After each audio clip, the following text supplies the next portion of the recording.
everyone, it's Amy. Thanks for joining me at Table Flipping Housewife.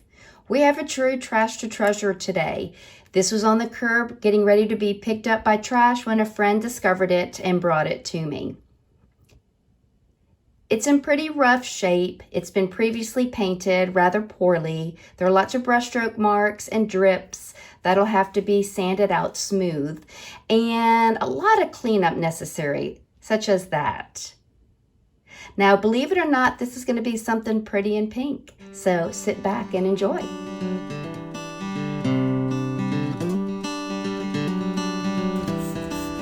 I started by giving it a very good clean. I used a TSP alternative in an old spray bottle. And I've started using these disposable rags. They're like thick paper towels, and I really prefer them for cleaning. You simply throw them away when done.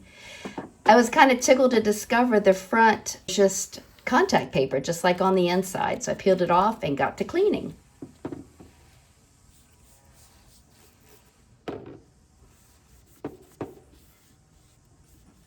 Now, I never liked this metal decoration here, and as you can see, it's very loosely attached. So I'm going to take it off.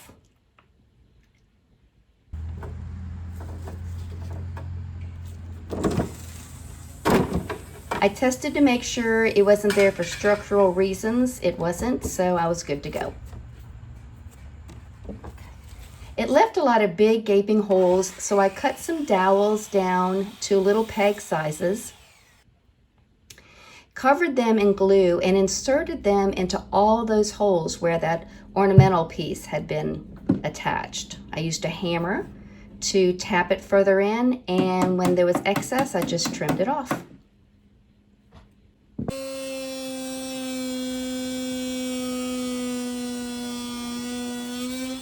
I used Bondo, a two-part epoxy, to fill in where I had repaired with the dowels. I find that Bondo and Quickwood seem to sand smoother and show less evidence of a repair underneath, so I prefer that.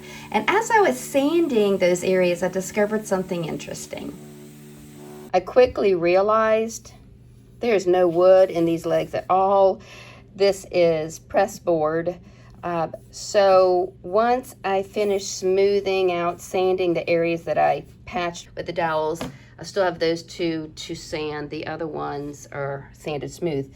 I'll scuff sand the piece, but before putting any paint, this thing will definitely need a good spray of oil-based primer. Water-based primer would swell all those paper fibers up. So I'm going to use an oil-based primer to prime everything before I proceed to paint. Now, in order to stabilize the structure further, I am going to screw into the side of the leg into this shelf to tighten it up.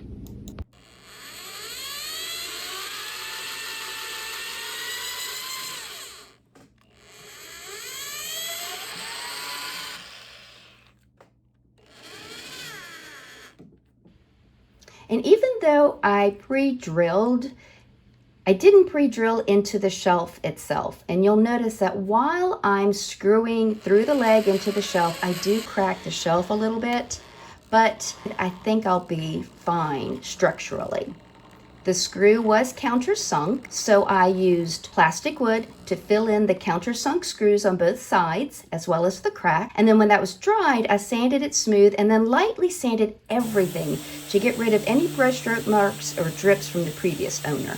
And then it was time to prime.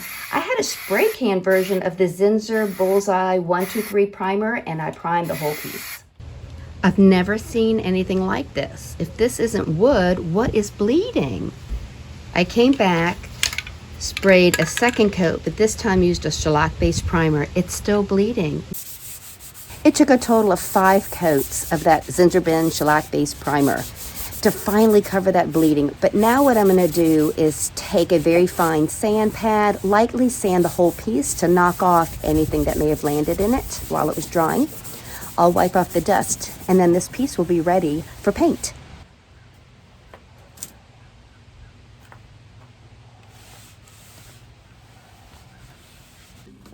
The paint I'm using is a small sample of a color called Melted Ice Cream. I was looking for a light pink. I wish that this color had a little more pink to it. If you have a favorite pink to paint with, please comment below what the name is. I filtered it, I thinned it with a little bit of water, and then I was ready to head out to spray. I pre-tested that spray pattern a lot, as you can see, and then I started spraying the piece with my Erlex 5500, and I started by turning it upside down and getting the legs first.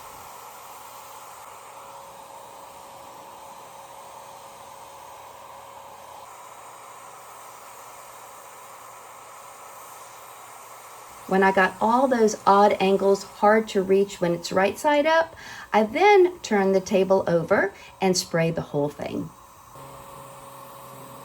It's hard to see this light pink make any difference as I'm spraying it onto the white primer, so I'm not going to show too much of it.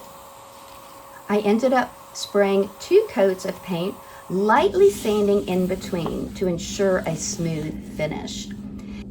The following day I added a top coat using Bayer's polyurethane. I filtered it but did not need to thin it because typically top coats are very, very thin, at least the water-based top coats.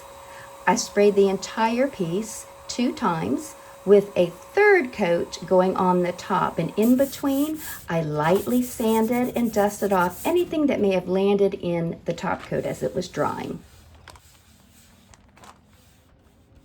Sanding in between coats of top coat and paint ensure that you'll have a smooth finish when done. I almost forgot the drawer. As you can tell here, I had already lined it with some pretty paper that I hadn't adhered yet, but this is how I painted and then top coated the drawer. As you can see, I touched up the sides of the drawers too with black paint to clean them up. The hardware I had wasn't gold. The metal part wasn't gold, so I spot sprayed it. Now, yes, I am indoors. I didn't want to bring the whole thing outside since I'd have to do this upside down. So the room is well ventilated, and you can hear me breathing like Darth Vader because I have my respirator on. But I wanted to add some gold to the feet just to jazz up the piece.